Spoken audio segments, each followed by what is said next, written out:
శ్రీగురుభ్యో నమ. శ్రీ శివాయ గురవే నమ.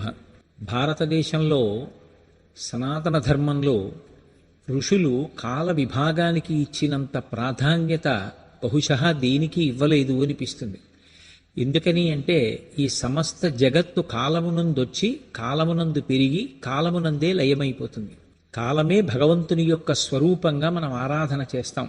అటువంటి ఆరాధన క్రమంలో కాలాన్ని సద్వినియోగం చేసుకోవడానికి ఏ కార్యమునందు ఏ సమయమును పాటించాలి అనేటటువంటి దానికి మనందరికీ కూడా మార్గనిర్దేశనం చెయ్యడం కోసం చక్కటి కాల విభాగం చేసి ఋషులు మనకు అందించారు.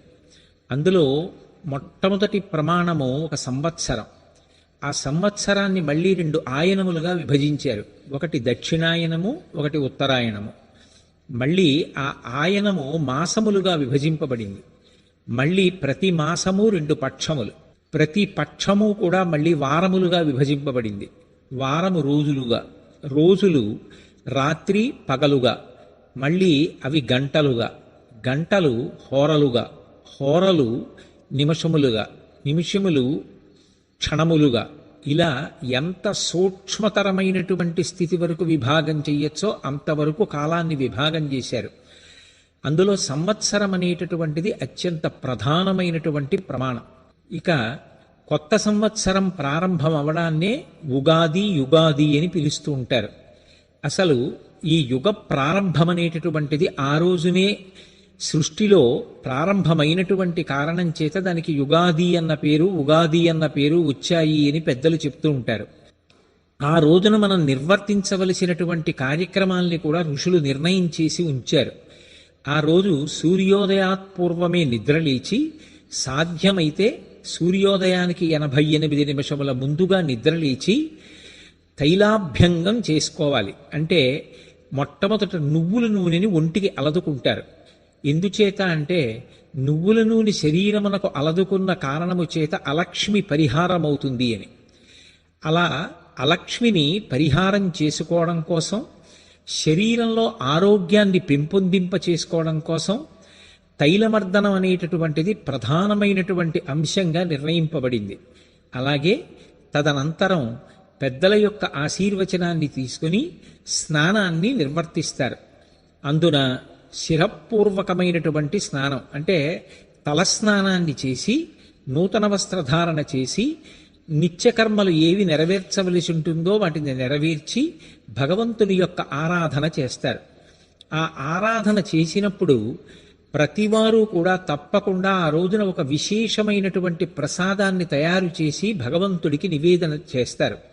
యద్వర్షాదౌ నింబసుమం అని శర్కరాంబ్లఘృతైర్యుతం భక్షితం పూర్వయామేస్య తద్వర్షం సౌఖ్యదాయకం అని ప్రమాణం. ఆ ప్రసాదాన్ని తయారు చేసేటప్పుడు యద్వర్షాదౌ నింబసుమం శర్కరాంబ్లఘృతైర్యుతం, ఆ ప్రసాదంలో ప్రధానమైనటువంటి అంశం వేప పువ్వు. దాని పేరే నింబసుమం.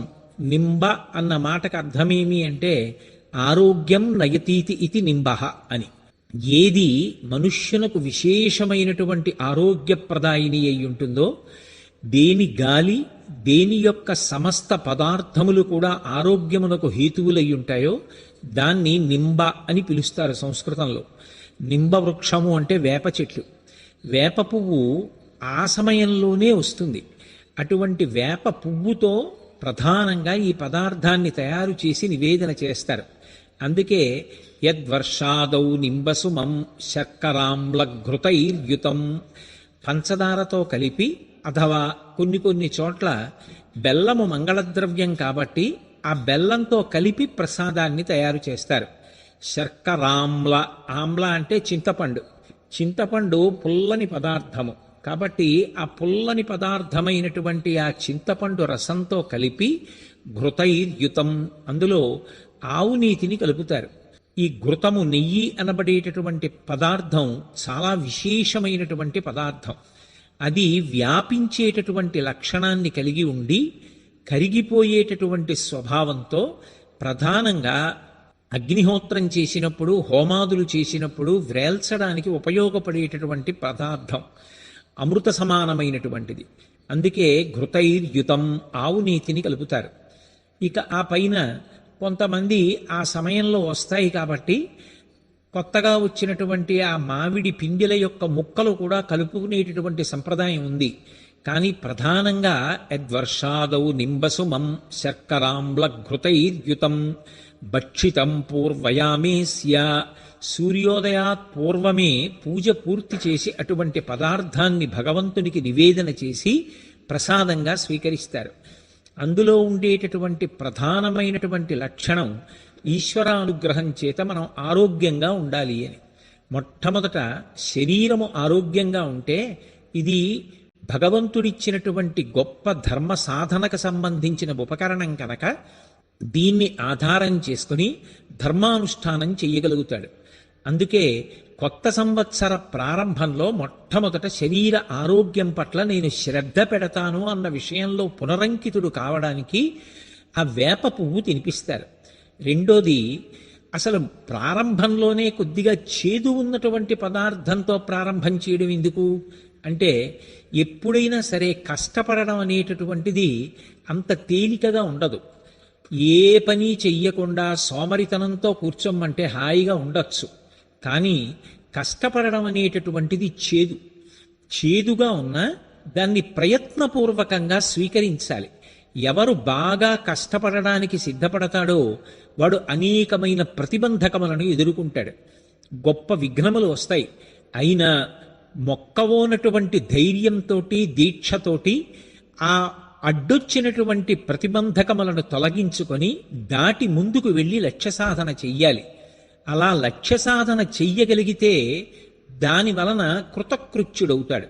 అలా కృతకృత్యుడు కావడానికి నాకు అటువంటి బలం కలగాలి, మనోబలం కలగాలి, శరీరము దానికి తగినటువంటి రీతిలో నాకు సహకరించాలి. అందుకే చేదు తినడం, చేదు తిని ప్రారంభం చేశాడు అంటే కష్టపడడం మొదలుపెట్టాడు. ఈ కష్టపడడం మొదలుపెట్టిన దానికి ఫలితం ఎప్పుడు వస్తుంది అంటే మళ్ళీ భోగి పండగ. భోగి అంటే భోగం అనుభవించడం. వ్యవసాయదారుడు 6 కాలం కష్టపడి పంటలు పండిస్తే భోగి నాటికి కోతలు పూర్తయి పంటలన్నీ కూడా ఇంటికి వస్తాయి. అప్పుడు అమ్మయ్య అని సంతోషిస్తాడు. అప్పుడు పొంగల్ అంటే చక్కెర పొంగల్ అంటే మధుర పదార్థాన్ని తింటాడు. ఎవరు మొట్టమొదట చేదు తిని మొదలు పెట్టాడో వాడే మధుర పదార్థాన్ని తినడానికి అర్హతను పొందుతాడు. అంటే ఎవరు కష్టపడడానికి సిద్ధపడతాడో వాడే మధుర పదార్థాన్ని తినడానికి యోగ్యతని పొంది ఉంటాడు. అంటే కష్టపడకుండా ఎవ్వరూ ఎక్కడా వ్యక్తిగతంగా కానీ, కుటుంబపరంగా కానీ, సమాజపరంగా కానీ, రాష్ట్రపరంగా, దేశపరంగా అభివృద్ధి చెందేటటువంటి అవకాశం ఉండదు. అందుకే కష్టపడడం నేర్చుకోండి. భగవంతుడిచ్చిన అపూర్వమైన ఉపకరణము కనుక శరీరము పట్ల శ్రద్ధ పెట్టి చక్కగా ఆరోగ్యంతో ఉండి మనసుకి మంచి విషయములను ఆలంబనంగా ఇచ్చి ధర్మానుష్ఠానం చేసి సమాజము యొక్క అభ్యున్నతి కొరకు ప్రయత్నించి కీర్తివంతులు కండి అని చెప్పడం, ఆ ప్రసాదాన్ని స్వీకరించండి అని చెప్పి అందులో వాడవలసినటువంటి పదార్థములను కూడా నిర్దేశించడం వెనక ఉన్నటువంటి తాత్పర్యం. కాబట్టి అటువంటి ప్రసాదాన్ని స్వీకరించి ప్రతి ఇంటి మీద కూడా ధ్వజారోహణం చేస్తారు. ధ్వజము అనేటటువంటిది అందరికీ కనపడేటట్టుగా స్ఫుటంగా ఎగురుతుంది. ధ్వజం అనేటటువంటిది విజయానికి గుర్తు. అందుకే ప్రతి ఇంటి మీద కూడా ధ్వజారోహణం చేస్తారు. అలాగే ఉగాది నాడు దమనం తీసుకొచ్చి ప్రత్యేకంగా భగవంతుని యొక్క ఆరాధనలో ఉపయోగిస్తారు. దమనం ఆకులు ఎంత సువాసనతో ఉంటాయో దాని యొక్క కాండము కూడా అంతే సువాసనతో ఉంటుంది. ఆద్యంతము సువాసనాభరితమైనటువంటి దమనము ఎలా అయితే అందరి చేత కూడా ఆకర్షించి చక్కగా కీర్తింపబడుతోందో, నేను కూడా నా నడవడి చేత అందరి చేత ఆమోదయోగ్యమైనటువంటి ప్రవర్తనతో కీర్తివంతుడను కావాలి అని, అటువంటి కీర్తివంతుడను కావడానికి తగినటువంటి నడవడిని నాకు ప్రసాదించమని భగవంతుణ్ణి కోరడమే ఆ దమనంతో పూజ చేసేటటువంటి విధానం. ఇక తప్పకుండా ఆ రోజున పంచాంగ శ్రవణం చేస్తారు. పంచాంగము అనేటటువంటిది 5 అంగములతో కూడుకుని ఉంటుంది. తిథి, వారము, నక్షత్రము, యోగము, కరణము. ఈ 5టి సమాహార స్వరూపము కనుక 5టిని అంగములుగా పొంది ఉంటుంది కాబట్టి దానికి పంచాంగము అని పేరొచ్చింది. పంచాంగము జ్యోతిష శాస్త్రమునందు అంతర్భాగం. జ్యోతిషము వేదపురుషునికి నేత్రస్థానంలో ఉంటుంది. మనం చూడండి, కన్నులు లేనివారు అనుకోండి, దగ్గరగా ఉన్న విషయాన్ని చేతితో ముట్టుకుని అది ఏదో తెలుసుకోవలసి ఉంటుంది. కన్నులు ఉన్నవాడు అనుకోండి, దగ్గర దాకా వెళ్ళి ముట్టుకోక్కర్లేదు, దూరంగా ఉన్నదాన్ని కంటితో చూసి ఇది ఈ వస్తువు అని నిర్ణయించుకుంటాడు. వేదపురుషుడికి నేత్రస్థానంలో జ్యోతిషము ఉన్న కారణం చేత గ్రహ గతులను నిర్ణయిస్తుంది. రాబో కాలం ఎలా ఉంటుంది, శుభాశుభ పరిణామములు ఎలా ఉంటాయి, లెక్కగట్టగలిగినటువంటి ప్రజ్ఞతో కూడినటువంటి శాస్త్రమునకే జ్యోతిషమని పేరు. అటువంటి జ్యోతిషమునందు ప్రధానమైనటువంటి అంగములైన తిథి, వార, నక్షత్ర, యోగ, కరణముల యొక్క సమాహార స్వరూపమై పంచ అంగములతో కూడుకున్నది కనుక దానికి పంచాంగము అని పేరు. ఇందులో ఈ 5టిని ప్రతిరోజు పరిశీలించినటువంటి కారణం చేత 5 ఫలితములు కలుగుతాయి అని మనకి పెద్దలు చెప్తారు. ప్రతిరోజు తిథిని పరిశీలించినటువంటి కారణం చేత సంపద కలుగుతుంది అని. అలాగే ప్రతిరోజు వారాన్ని పరిశీలనం చేస్తే దాని వలన ఆయువు వృద్ధి పొందుతుంది అని. అలాగే నక్షత్రము ఏది అన్నది తెలుసుకుని ఆ నక్షత్రము యొక్క పాదములను పరిశీలనం చేసిన కారణం చేత పాప వినాశనము జరుగుతుంది అని. అలాగే యోగము చేత రోగము నశించడం, కరణము చేత విజయము సంభవించడం జరుగుతాయి. అంటే కాలము యొక్క విభాగాన్ని బాగా పరిశీలించడం అలవాటైతే కాలము యొక్క విలువ ఏమిటో మనిషి గుర్తిస్తాడు. కాలము యొక్క విలువ తెలుసుకున్ననాడు ఈ కాలమును సద్వినియోగము చేసుకున్ననాడే నేను కాలాతీతుడనవుతాను తప్ప, కాలమును దుర్వినియోగము చేస్తే నేను కాలమునందు మళ్ళీ పుట్టి మళ్ళీ మరణించి ఇలాగే అనేక జన్మలు ఎత్తవలసి ఉంటుంది. పైగా కీర్తివంతుడు కావడం అనేటటువంటిది కేవలము కాలమును సద్వినియోగం చేసుకోవడం మీద ఆధారపడి ఉంటుంది. మనిషి జీవితానికి అభ్యున్నతిని కల్పించగలిగినటువంటి ఏ 5టి పరిశీలనం చేత వస్తాయో ఆ 5టి సమాహార స్వరూపమే పంచాంగమైంది. ఈ పంచాంగంలో గ్రహముల యొక్క గతులనన్నిటినీ కూడా చెప్పి రాశి ఫలితములను చెప్తారు. ఏ ఏ రాసులలో ఏ ఏ నక్షత్రపాదముల వారు జన్మించారో దానిని విని దానిని బట్టి వారికి రాబోయేటటువంటి సంవత్సరంలో శుభాశుభ ఫలితములు ఎలా ఉంటాయన్న దాని విషయంలో ఒక అవగాహనకి వస్తారు. అందుకే పంచాంగమును కేవలం విన్న కారణం చేత కొన్ని విశేషమైనటువంటి ఫలితములు కలుగుతాయి అని మనకి పెద్దలు చెప్తున్నారు.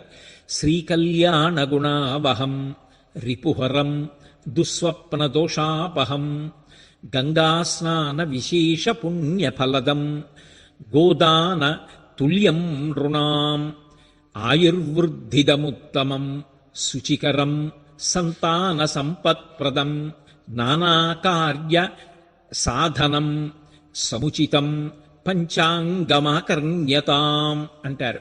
అనేకమైనటువంటి కార్యములను నిర్వహించవలసి వచ్చినప్పుడు ఆ కార్యములను నిర్వహించడానికి దేన్ని ఆలంబనం చేసుకుంటారు అంటే పంచాంగాన్ని ఆలంబనం చేసుకుంటారు. అందుకే నానాకార్య సుసాధనం, అనేకమైనటువంటి కార్యములను చెయ్యడానికి సాధనంగా పంచాంగం ఉపయోగపడుతుంది. ఏ కార్యాన్ని ఎప్పుడు మొదలు పెడితే అది దిగ్విజయంగా పూర్తయ్యే అవకాశం ఉంటుంది, కాలమునందు అంతర్లీనమైనటువంటి అనేక విషయాలు మన పట్ల ఆనుకూల్యతని పొందుతాయి. ఈ విషయాలన్నీ కూడా పంచాంగము యొక్క శ్రవణము వలన తెలుస్తాయి. అలాగే కేవలము పంచాంగమును విన్న మాత్రం చేత గంగా స్నాన ఫలితము, గోదానము చేసినటువంటి ఫలితము ఇత్యాదులు కలుగుతాయి. అందుకే కాల విభాగం గురించి పరిశీలనం చెయ్యడం అనేటటువంటిది ఎంత ప్రధానమైన విషయంలో లోకానికంతటికీ తెలియచేయడం కోసం ఇప్పటికీ కూడా కలవు వెంకటనాయక అనిపించుకున్నటువంటి శ్రీ వెంకటేశ్వరుడు ప్రతిరోజు కూడా పంచాంగ శ్రవణం చేస్తాడు. అంటే అసలు ఆ పంచాంగాన్ని వినడము, పంచాంగాన్ని పరిశీలించడము, పంచాంగం ఇంట్లో ఉండడము అనేటటువంటిది ఎంత ముఖ్యమైన విషయమో మనకు అర్థమవుతుంది.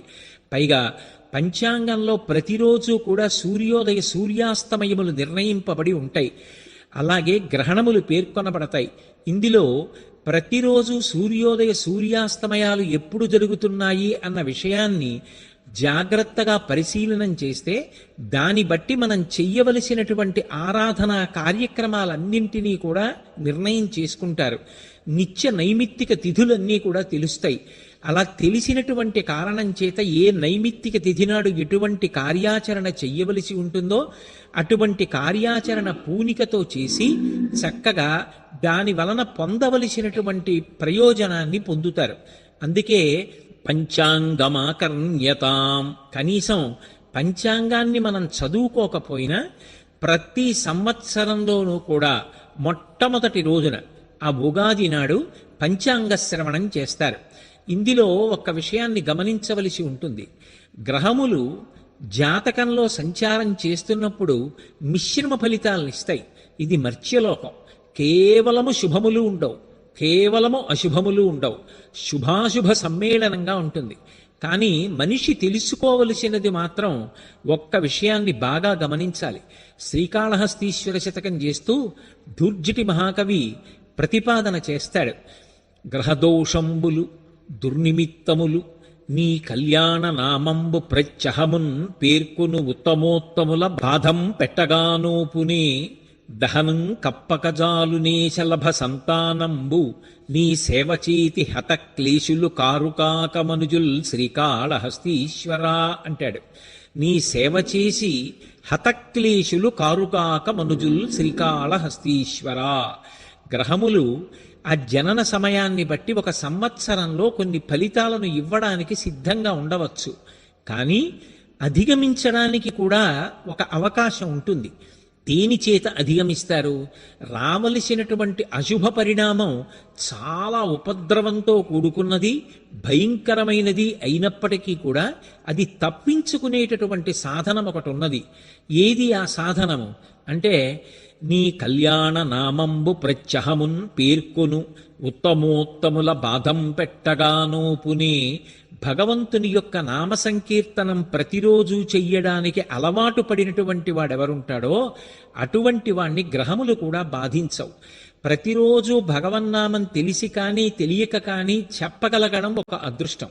అయితే కేవలం నామం చెప్పడం వల్ల ప్రయోజనం కలుగుతుంది అన్న మాటకి ఎంత సారమున్నదో దాని యొక్క కొనసాగింపు కూడా అంత సారవంతము. ఎందుకంటే భగవంతుని యొక్క నామములు గౌణములు.